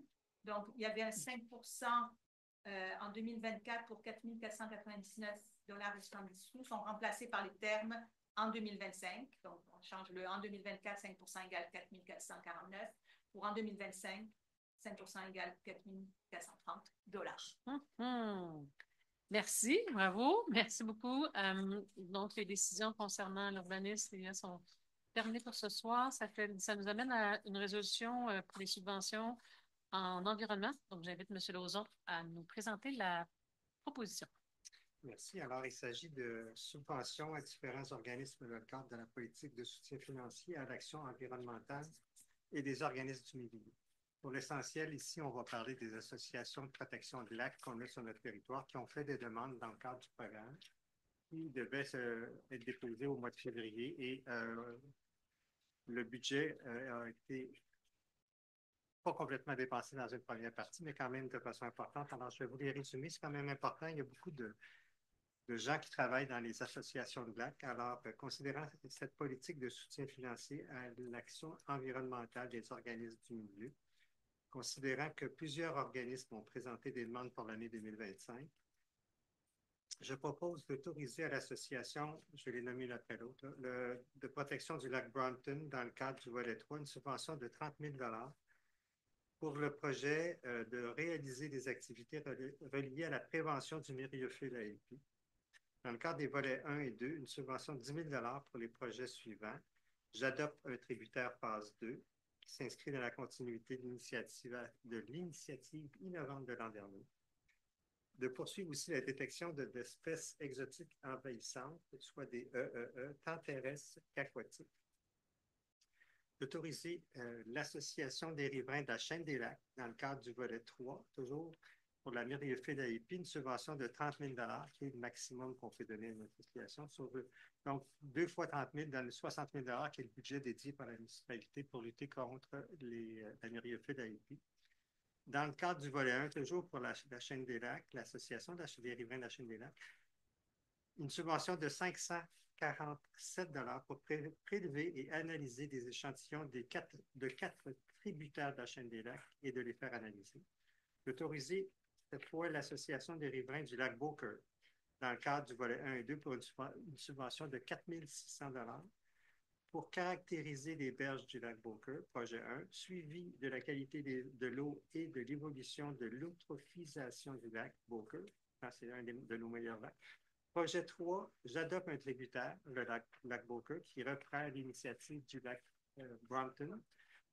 Puis le projet numéro 4, qui est prévenir l'inclusion d'espèces envahissantes au lac Beaucoeur pour y sensibiliser les riverains et autres. Donc voilà pour le lac Beaucoeur. Dans ces 4 projets-là totalisent 4 600 D'autoriser aussi l'Association du lac Écluse, dans le cadre du volet 1, une subvention de 1 222 pour 3 campagnes d'échantillonnage aux 2 principaux tributaires et au milieu du lac dans le but de déterminer les niveaux de coliformes fécaux, de matière en suspension, de taux de phosphore et de chlorophylle. D'autoriser l'association, cette fois du lac des Français, dans le cadre de leur barrage, une subvention de 10 000 pour mandater un entrepreneur pour la construction de la berme stabilisatrice en aval du barrage. Le barrage qui est une base privée, mais qui coûte une fortune à garder sécuritaire. Et d'autoriser la coordonnatrice en environnement, inspection et permis à signer les documents administratifs requis au suivi de ces subventions. Merci de votre écoute. Eh bien, oui, donc effectivement, une autre décision qui va permettre aux associations d'aller de l'avant dans la planification des activités là, pour le printemps et l'été prochain. Voirie et infrastructure. Madame Blais, à vous la parole pour la première résolution. Oui, considérant que la municipalité doit effectuer différents types de transactions à la Société d'assurance automobile du Québec, considérant que la société exige que la municipalité mandate une personne à effectuer toutes les transactions.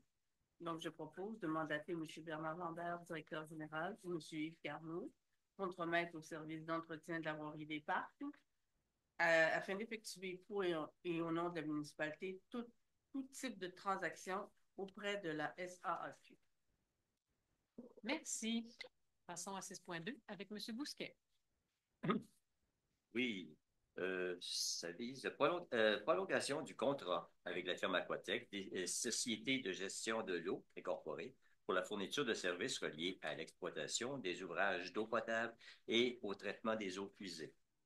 Considérant que le contrat actuel de la fourniture de services reliés à l'exploitation des ouvrages d'eau potable et de traitement des eaux usées vient à échéance le 14 mars 2025. Considérant que la municipalité se doit de retourner en appel d'offres pour des fournitures de services reliés à l'exploitation des ouvrages d'eau potable et de traitement des eaux usées. Considérant que le Conseil désire prolonger le contrat actuel d'Aquatec jusqu'au 29 juin 2025, je propose de prolonger le contrat DV 402 avec la firme Aquatec, Société de gestion de l'eau incorporée, pour la fourniture de services reliés à l'exploitation des ouvrages d'eau potable et de traitement des eaux usées jusqu'au 29 juin 2025.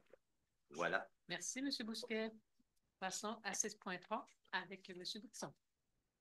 Alors, c'est une résolution relative à un contrat pour des travaux de scellement de fissures sur diverses rues de la municipalité pour 2025.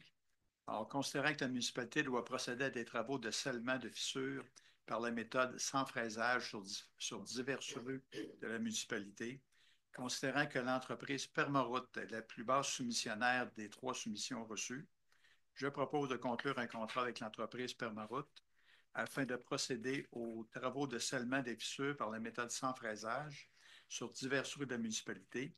À cette fin, le Conseil autorise une dépense de 26 283,29 $, toutes taxes incluses, montant étant puisé à même le fonds général. Merci. J'invite maintenant Diane Boivin à nous présenter la prochaine résolution.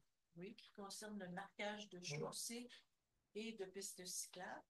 Alors, considérant que la municipalité se doit de procéder au marquage de la chaussée à divers endroits sur son territoire, que la municipalité a demandé aux entreprises suivantes de lui soumettre un prix, à savoir l'entreprise Marquage et Drassage du Québec incorporée pour un montant de 27 006 $ et 54 sous, Ligne Masca incorporée pour un montant de 22 363 et 58 sous, et Durand Marquage, qui n'a soumis aucune position, considérant que l'entreprise Ligne Masca incorporée est la plus basse soumissionnaire conforme, considérant le règlement numéro 966 sur la gestion contractuelle de la municipalité du canton d'Hartford, je propose de conclure un contrat avec l'entreprise Ligne Masca incorporée afin de procéder au marquage longitudinal et ponctuel sur les routes et pistes cyclables de la municipalité pour l'année 2025.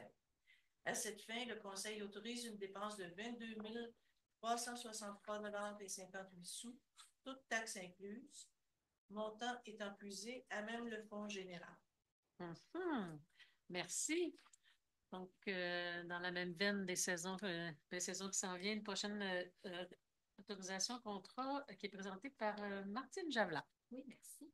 Donc, étant donné que la municipalité possède plus de 63 km de chaussée dont la surface de roulement est non revêtue, plusieurs de ces surfaces ont besoin de rechargement de granulats concassés de calibre NG20B et la municipalité désire en acheter 5200 tonnes de ces granulats. Donc, un appel d'offres a été fait suivant le devis DV 442 a été publié le 3 février 2025. 5 compagnies ont proposé une soumission. Donc, on voit le détail dans le tableau à l'écran. Et c'est l'entreprise Groupe La Palme qui est la plus basse soumissionnaire conforme. Donc, je propose d'acheter de l'entreprise Groupe La Palme Inc. 5200 tonnes de granulats concassés et d'autoriser le Conseil une dépense de 131 358,94 $, toutes taxes incluses, montant étant puisé à même le fonds général. Merci, Mme Javelin. Alors, l'épandage d'abat-poussière qui va venir, un contrat qui a été donné cette année. Donc, j'invite Mme Blais à nous faire la lecture ou proposition. On parle toujours des mêmes 63 km de chemin en gravier qui sont la responsabilité de la municipalité, considérant pour des raisons de qualité de vie des résidents, de qualité d'air, de préservation de l'état de la chaussée, il est nécessaire de contrôler le soulèvement de poussière créé lors du passage des véhicules. Considérant qu'on a fait appel à 4 soumissionnaires, les demandes de prix ont été effectuées et les 3 soumissionnaires ont On soumet des prix, on peut les voir à l'écran, considérant que l'entreprise Somavrac incorporée est le plus bas soumissionnaire conforme. Donc, considérant les articles 934 et suivants du Code municipal, je propose de mandater l'entreprise Somavrac pour la fourniture et l'épandage d'une quantité maximale de 265 000 litres d'avapoussière de type chlorure de calcium à 35 liquide sur les rues gravelées de la municipalité, conformément aux dispositions du devis DV 443. Et à cette fin, le Conseil autorise une dépense maximale de 126 839,84 $, toutes taxes incluses, montant puisé à même le fonds général. Merci, Mme Blais. Prochain contrat avec M. Lauzon. Oui. Alors, c'est un contrat d'asphaltage de certaines sections de pistes cyclables. Considérant que la municipalité doit procéder à l'asphaltage de certaines sections des pistes cyclables compte tenu de leur morphologie.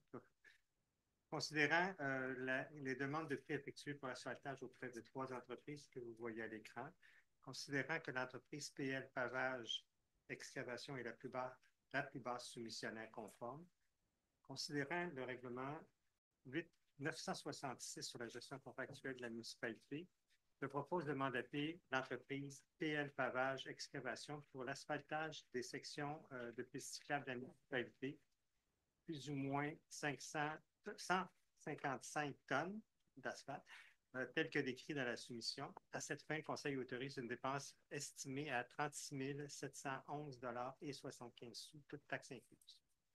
Merci. Alors, vous diriez de l'avant aussi avec la prochaine proposition, M. Lauzon?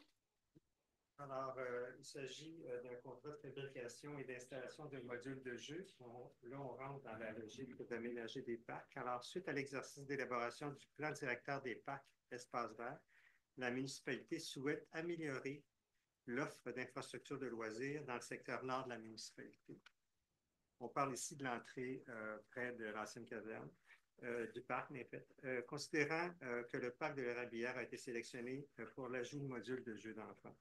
Considérant qu'il est souhaité que ces modules-là soient en bois de type hébertisme, on vise des clientèles entre 4 et 12 ans, si je me souviens.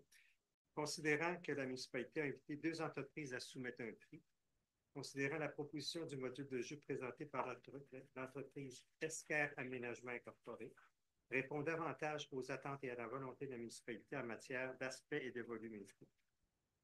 Considérant le règlement sur la gestion contractuelle, je propose d'accorder le contrat à l'entreprise Esquerre Aménagement Inc. pour la fabrication et l'installation de modules de jeux d'enfants pour enfants au parc de l'Érablière pour une somme de 116 999,16 $, toutes taxes incluses, le tout conformément à la soumission déposée.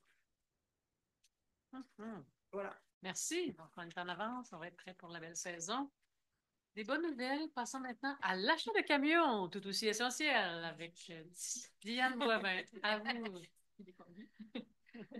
Alors, considérant que la municipalité désire acquérir un camion 6 roues avec benne paysagiste en aluminium, camion 2025, considérant qu'un appel d'offres invitant les entreprises à se procurer le devis DV 444 a été publié par le système électronique SEAO le 12 février 2025, une seule entreprise a soumis une offre, soit l'entreprise Les Camions Inter-Estrie 1991 incorporée, au montant de 184 864,08 $, considérant que la soumission de cette entreprise est conforme, que les articles 934 et suivants du Code municipal du Québec, je propose d'acheter le camion, comme décrit précédemment, de l'entreprise Les Camions Inter-Estrie 1991 incorporée, tel que décrit à sa soumission déposée le 3 mars 2025, aujourd'hui même, pour la somme de 184 864,08 $, toutes taxes incluses, montant étant puisé à même le fonds de roulement et qui sera remboursable sur une période de 10 ans. Voilà. Bien. Merci beaucoup. C'est notre bonne nouvelle pour les travaux publics. Passons maintenant à M. Brisson pour un autre contrat à donner, dans un autre aire d'idées. C'est une résolution concernant des services professionnels pour la conception et la surveillance de travaux. Alors, les travaux, c'est la construction d'un nouveau trottoir en bordure de la route 141, ce qu'on appelle, là, parallèle à ce qu'on appelle le segment C de la future piste cyclable.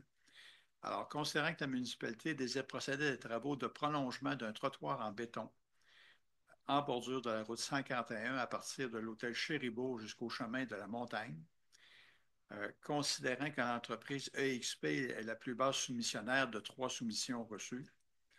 Alors, je propose de mandater l'entreprise EXP pour les services professionnels de la construction d'un nouveau trottoir en bordure de la route 141, segment C, à partir de l'hôtel Chéribeau jusqu'au chemin de la Montagne, pour une somme de 63 386 toutes taxes incluses.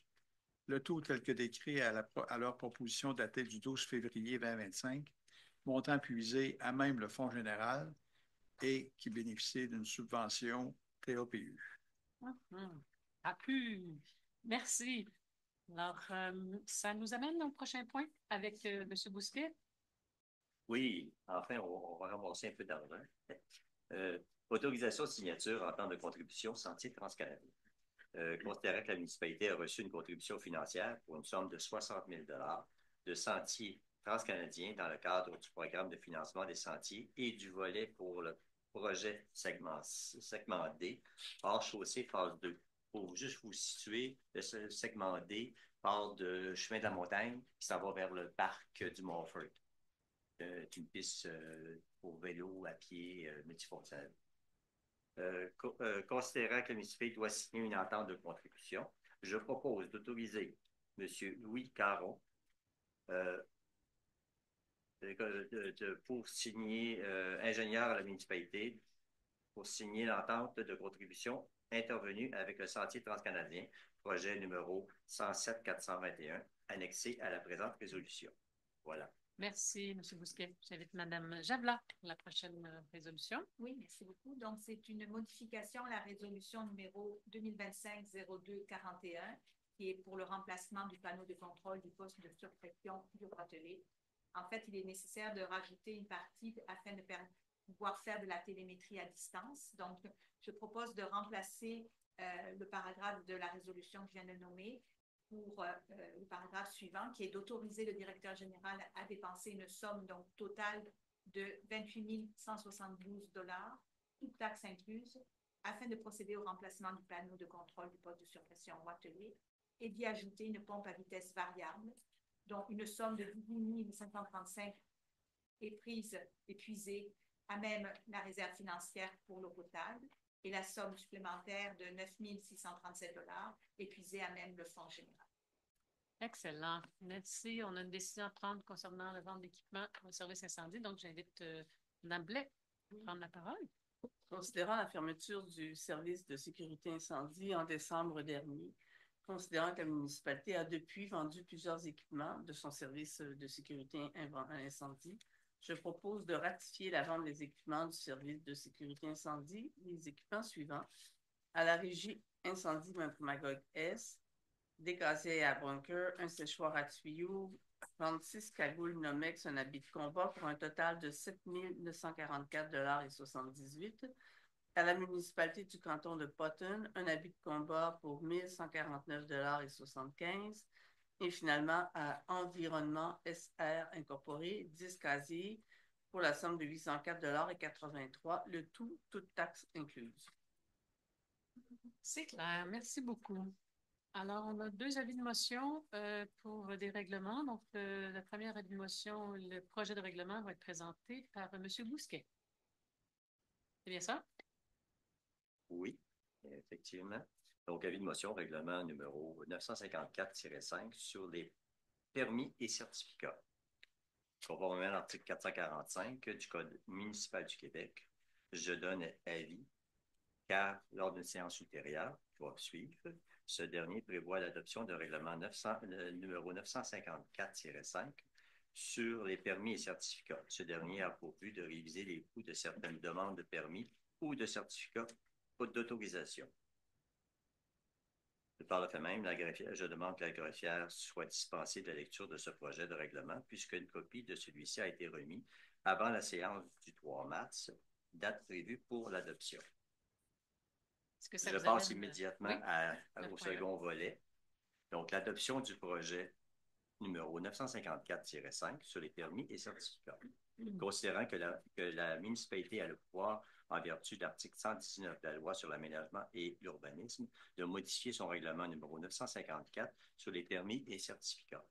Considérant que le règlement 954 a été adopté en 2020 et qu'il a lieu de réviser le coût de certaines demandes de permis ou certificats d'autorisation. Considérant que le présent règlement tient compte du niveau de complexité et du temps de traitement moyen des demandes d'autorisation, des coûts actuels et des frais exigés dans plusieurs municipalités de la région. Considérant qu'un avis de motion que j'ai donné préalablement lors de la séance du 3 mars, conformément à l'article 445 du Code municipal du Québec, considérant qu'un projet de règlement a été adopté à la séance tenue le 3 mars présentement, considérant que tous les membres du Conseil déclarent avoir lu le présent projet de règlement et renoncent à sa lecture, je propose d'adopter le projet de règlement numéro 954-5. Voilà, Mme Valérès. Merci beaucoup, M. Bousquet. Alors, on a donc un autre avis de motion et règlement, projet de règlement adopté ce soir avec M. Brisson. Alors, c'est un avis de motion concernant le règlement 962 qui lui-même concerne la tarification pour différents biens, services et activités de la municipalité du canton d'Orford.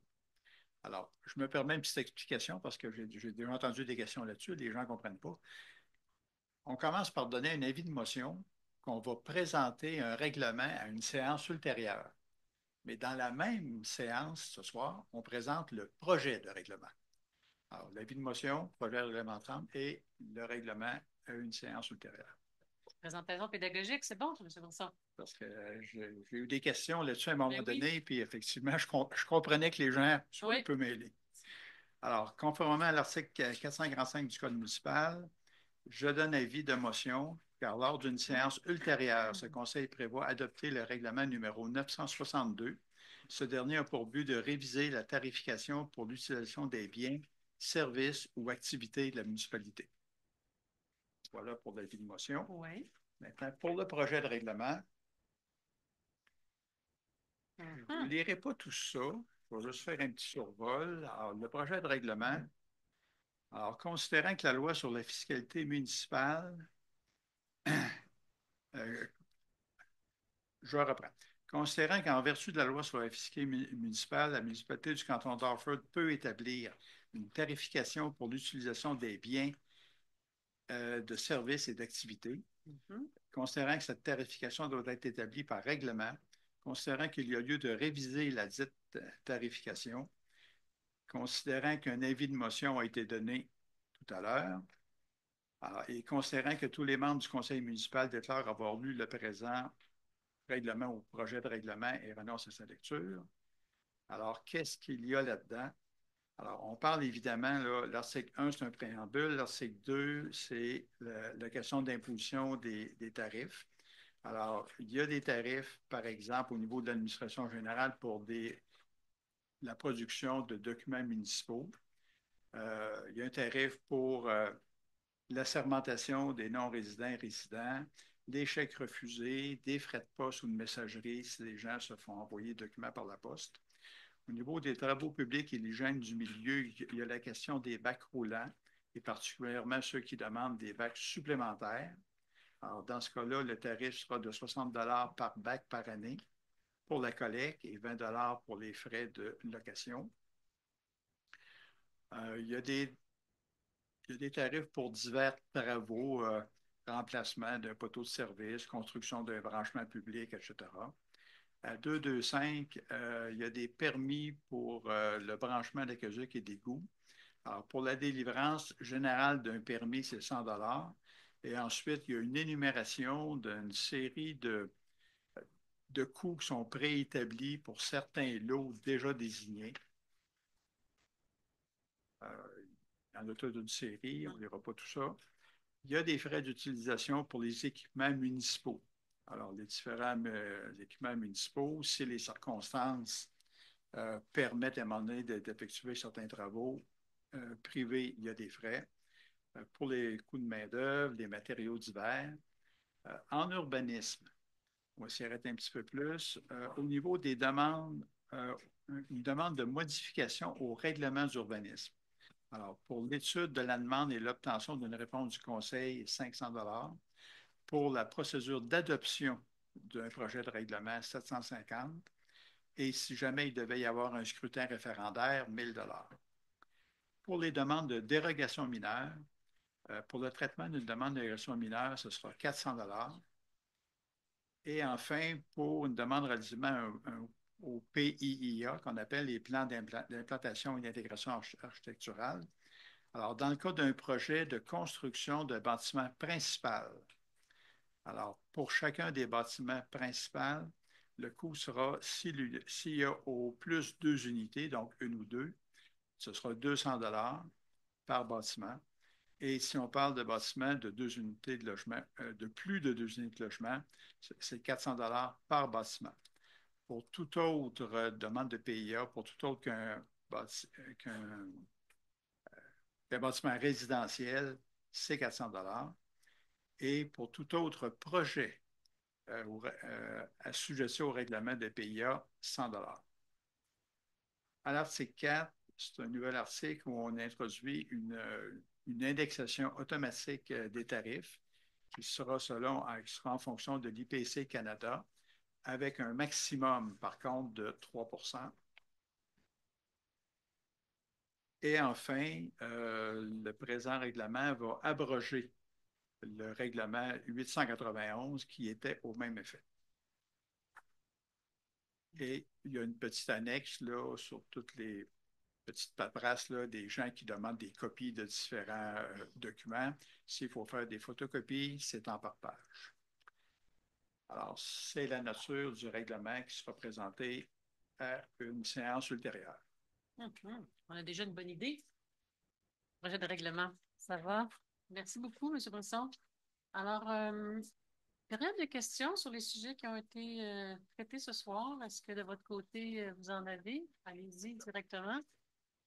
On vous invite tout de suite à venir. Oui. On peut rien mesurer, une personne à la fois. Sinon, s'il y en a qui veulent déjà. Maintenant qu'on a une belle caméra. Oui, c'est pour faire suite au. Bon, oui, c'est départ, oui, Jacques Départ.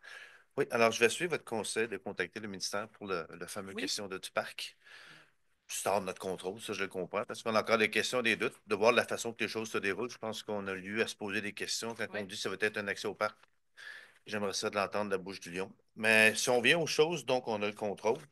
Si on prend le terrain, le fameux terrain, le 6 400 700, le gros lot là, que vous parliez tantôt, j'ai peut-être deux questions. La première, c'est, alors ce lot-là va être assujetti aux taxes ou aux 10 % des parcs, si j'ai bien compris. Est-ce que c'est sur le lot complet ou est-ce que ça va être sur les lots qui vont être subdivisés? Je ne sais pas si vous comprenez le sens de ma question. Parce que c'est un gros lot, là. On parle d'un. Ils subdivisent le lot au complet en 11 parcelles différentes. Bon. Donc, ça veut dire que c'est l'intégralité du lot qui est subdivisée. Donc, ça veut dire que ça couvre la totalité du lot et il n'y aura pas de morcellement subséquent de prévu. Là. OK. OK, alors on est rendu loin. On est quand même assez avancé. Alors, les 11 lots, est-ce qu'ils sont tous en argent ou est-ce qu'il y en a là-dedans que vous avez considéré peut-être de convertir en espace protégé? Je ne sais pas, je regarde le lac. Je peux juste regarder l'étang Cliff. Tout est en argent. Tout est en argent, OK. Ce qui se passe, c'est que souvent, quand on regarde autour, tu sais, dans le sens qu'il y a déjà des espaces verts, c'est la logique, le critère là, qui est utilisé pour la décision en argent ou en terrain. OK, OK. Bon, la question, c'est que je m'étais dit. Écoutez, là, puis un ou l'autre, c'est tout simplement, je m'étais dit, peut-être ça aurait été lieu de dire c'est une zone protégée, de protéger cet environnement-là. Mais c'est 10 % du terrain, c'est pas une zone. Mais je comprends ce que vous voulez dire. Là. Alors, de prendre les 11 terrains, de prendre les cartes qui y touchent et puis de dire, mais ces 4 lots-là, peut-être de prendre un 10 % au lieu de l'avoir en argent, d'aller en espace protégé. Oui. Je vais tout simplement poser la question, mais c'est pas. On aime ça aller chercher de l'argent de temps en temps, mais on vous entend. Vous n'avez pas besoin de me le dire, on le sait. Merci de me Et Et ma dernière question, ben, ces 11 lots-là vont amener 11 nouveaux propriétaires, 11 nouveaux payeurs de taxes. Puis, M. Lambert, je vous regarde quand je pose la question. On vient souvent, je devrais l'adresser les questions à Mme la mairesse. Le chemin, le fameux chemin. Est-ce que vous avez planifié là-dessus que ça va amener plus d'achalandage? Le chemin est déjà surutilisé. On le regarde, c'est les mêmes discussions tous les années. Si on vient le gratter trop souvent, ça vient faire des sédiments. Je comprends que c'est un chemin de 4-5 km avec 32 courbes et 32 côtes. C'est un chemin qui est très difficile à maintenir. C'est pas du tout le même traitement qu'un chemin qui est droite. Ça, vous le savez tous, mais maintenant, c'est qu'on va emmener 11 nouveaux propriétaires. On va emmener plus de trafic. On va emmener de la construction. On a eu des histoires d'horreur, là. Là, ça va être majeur, là. C'est 11 constructions qui vont se faire là. Est-ce que c'est de quoi que vous gardez de près? Ou est-ce qu'il y a une façon qu'on peut garder un suivi? Est-ce qu'il y a une façon qu'on peut être informé?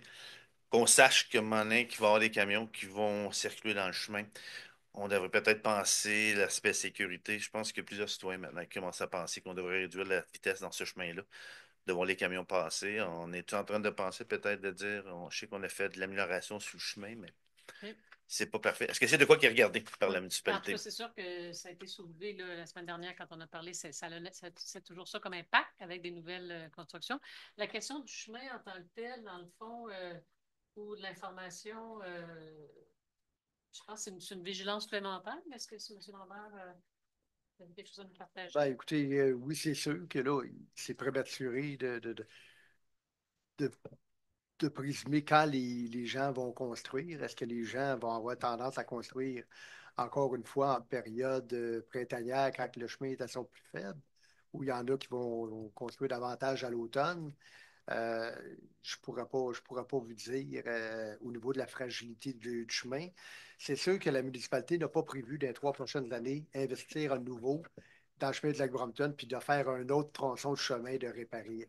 Donc, ça, la municipalité a déjà mis quand même beaucoup d'argent dans le premier bout, là, des dernières années. Donc, au cours des 3 prochaines années, l'argent va ailleurs dans d'autres chemins. Là, donc, il n'y a pas d'intervention prévue comme telle. Pour ce qui est de l'information à la population, écoutez, vous faites une proposition, on l'entend. Donc, si on a la date de début des travaux, est-ce qu'on peut la publier? C'est pas quelque chose qu'on a l'habitude de faire, mais est-ce que ça serait bien d'y réfléchir? Écoute, j'entends votre proposition, M. Départ. OK. J'aimerais ça qu'elle soit retenue parce que si on n'a pas d'investissement rajouté en termes de moderniser le chemin, c'est clair. Je veux dire, rien ne se perd, rien ne s'écrit. S'il y a plus de circulation, le chemin ne va que se dégrader davantage. Alors, je pense que ça serait fortement suggéré aussi, on peut participer, nous autres, les citoyens, parce qu'on le voit, de peut-être modifier la cédule ou la façon que le chemin est entretenu, peut-être des plus petites interventions, au lieu de passer la grosse gratte. Lorsque les niveaux commencent à se faire, ils vont se faire plus vite, là. C'est clair. C'est sûr, sûr et certain, plus de trafic. Alors, ce que ça veut dire, ça, au lieu de passer la grosse machinerie qui vient faire des sédiments, peut-être d'envisager, comme certains chemins privés font, eux, c'est ce qu'ils font, c'est qu'ils font une petite intervention juste à des endroits spécifiques avant que ça se dégrade tôt. Ça serait de quoi regarder, puis si jamais vous voulez, je peux vous emmener des citoyens, des résidents du chemin qui pourraient même vous aider à trouver des idées, mais c'est clair, il faut faire de quoi. Alors, je peux juste soulever le point. Là. Bien, merci. Je pense que c'est sûr que vous nous sensibilisez à nouveau sur tous les enjeux du chemin de la Brompton avec les impacts possibles pour la sédimentation. On a une bonne. En tout cas, on s'est amélioré beaucoup à ce sujet-là, donc, mais il y a toujours matière à oui, est-ce qu'il y a un comité? Parce qu'il y a eu plusieurs points. Je vais juste en prendre un. Vous reviendrez nous voir après. Je vais juste en prendre un. Rapidement, on a déjà parlé. J'ai appelé 2 fois le chemin de la Flambée. Il y a maintenant beaucoup plus de trafic qui passe là. Alors, le bout du chemin du lac Brompton, il n'y a personne. Les gens ne le voient pas. Là. Alors, il y a un risque d'accident. Là. Ça prendra un stop. Ça va prendre de quoi? Là? Il y a un chemin qui embranche, qui amène beaucoup plus de trafic.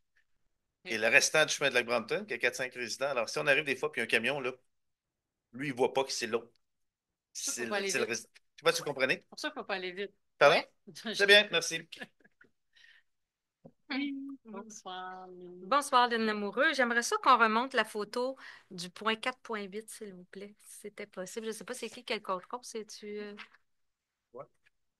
Qu'on remonte ce fameux... Oui, le même C'est sur le même sujet. avec la photo le plus... Oui, celle-là. OK, parfait. Alors, moi, ce qui me préoccupe là-dedans, c'est le fameux étang Cliff. On parle d'un 10 %. Est-ce que la municipalité d'Offord, qui a à cœur la protection de la nature, pourrait justement délimiter le 10 % autour de ce petit étang-là pour pas qu'il soit dénaturé? En tout cas, c'est une suggestion. Il y avait ça. Puis, si jamais on est obligé, parce que je me suis posé la question, est-ce que c'est le propriétaire qui décide s'il donne l'argent ou il cède, ou si c'est la municipalité qui décide si c'est une partie de terrain ou l'argent? C'est la municipalité. Ouais. Bon, à ce moment-là, au lieu de prendre l'argent, je comprends que l'argent, c'est intéressant, on peut faire d'autres choses, mais la protection, c'est pour, en tout cas pour nous, c'est important. Maintenant, pour le chemin du lac Brompton qui va emmener 11 nouveaux résidences, c'est un chemin qui longe le lac Brompton. On se ramasse avec énormément de sédiments. Alors, c'est un chemin qui est mis à 60 km/h. C'est vite en tabarouette pour un chemin de terre sinueux en bordure d'un lac. Je ne vois pas ça. Je fais le tour de Iceman, je fais le tour à Austin. Je vois jamais ça, un 60 km/h sur le bord d'un lac. Fait que déjà là, avec les gros camions qui s'en viennent, parce que déjà, il y en a passé peut-être une dizaine là, qui sont venus avec de la terre, là, ils sont venus remplir, je ne sais pas trop quoi, mais ça passe les camions et il y a énormément de piétons, énormément de cyclistes et c'est rendu dangereux. Les gens sont rendus, ils ont peur. Juste aujourd'hui, j'ai failli me faire un face-à-face dans une courbe. On était tous les deux en voiture, puis le monsieur a dérapé, puis c'est ça. Fait que c'est vrai, c'est vraiment plus comique. Fait qu'il il y avait ça que je voulais garder, peut-être de penser à protéger soit la bordure du lac ou le petit étang Cliff. En tout cas, je vous laisse ça entre les mains. Ensuite, pensez, j'avais ça au 6,8, 6,10, Hôtel Chéribourg, chemin montagne. Bon, parce qu'on n'est pas loin de la chemin de montagne, est-ce que quand il y a des nouveaux complexes qui sont construits, est-ce qu'on a envisagé à penser à des bassins de rétention de pluie? On est rendu avec de la pluie qui tombe, qui descend des montagnes et ainsi de suite, de penser quand il y a des trottoirs, des choses qui sont faites, d'avoir un espace pour la rétention de pluie. Ça me préoccupe énormément avec les changements climatiques, puis probablement que le CCTE a sûrement parlé de ça, j'imagine. Mais bon, je tenais à le préciser, mais en tout cas, je voulais que ça soit retenu. Et non? Peut-être j'échappe de quoi, mais ça va aller pour ça. Merci. Bonne suggestion. Merci beaucoup, Mme Lamoureux. C'est chose à ajouter là-dessus? Ça va? OK. Intéressant. Quelque chose à nous suggérer ce soir? Tant qu'à y être? OK. Alors, à la distance non plus. Hey. Oui, OK. Je ne l'ai pas vu, mais... Qu'est-ce qu'il y a, M. Gaudreau? OK. Voyez-vous d'autres choses comme ça qui apparaissent qui disparaissent? OK. Je tiens vraiment à vous remercier, chacun des membres des conseils municipaux, le directeur général de la greffière, vous tous et toutes. Merci infiniment et on se revoit dans un mois. Merci. Proposition de levée de l'Assemblée? Merci.